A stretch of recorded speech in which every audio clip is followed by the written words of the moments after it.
Kapapasok lang na balita mga idol. Alyssa Valdez kinuha na namang guest speaker sa isang 3-on-3 na liga sa Maynila para magbigay ng mensahe. Naging motivational speaker si Alyssa Valdez during opening ceremony sa Hustle Manila 3-on-3 Basketball League para ipaabot ang kanyang suporta sa mga aspiring athletes upang ipakita ang kanilang galing sa larangan ng sports. Malaking bagay si Alyssa Valdez lalong-lalo na sa mga kababaihang athletes na gustong sumikat o makilala sa kani-kanilang event o sports na kinabibilangan. Sa ibang istorya naman mga idol, mamayang hapon na mag-uumpisa ang inaabangang Philippine National Volleyball Federation PNVF Champions League na kung saan tampok ang tatlong pinakamalakas na team ng Premier Volleyball League PVL na Cherry Tigo Crossovers, Petrogas Angels and Signal HD Spikers, na kung saan may 5 team ang Women's Division. Kabilang ang Philippine Army Lady Troopers at College of St. Benilde. Ang ligang ito ay mag-uumpisa mamayang hapon February 4 at magtatapos ngayong February 10.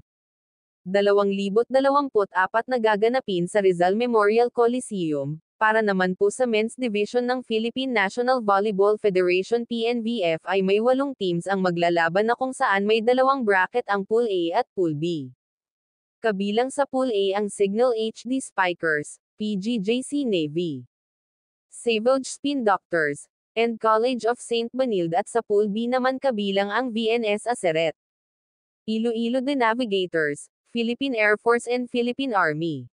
Ang Men's Division ng Philippine National Volleyball Federation PNVF ay mag-uumpisa sa February 11 at magtatapos naman sa February 17, 2024, na kung saan pinaka-highlight sa larong ito ang Signal HD Spikers at naging heavy favorite kaagad para sa PNVF Champions League Men's Division.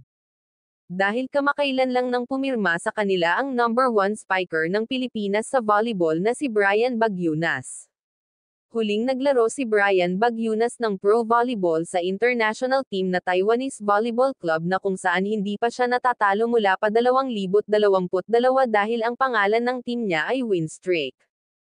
Ang haba ng time na naglaro si Brian Bagyunas sa win streak na team kaya posibleng madala niya ang momentum na ito sa team ng Signal HD Spikers. Si Brian Beroy Bagyunas din ang number 1 spiker ng Pilipinas noong nanalo sila ng silver medal sa Southeast Asian Games kasama si Mark Aspeyo noong 2019.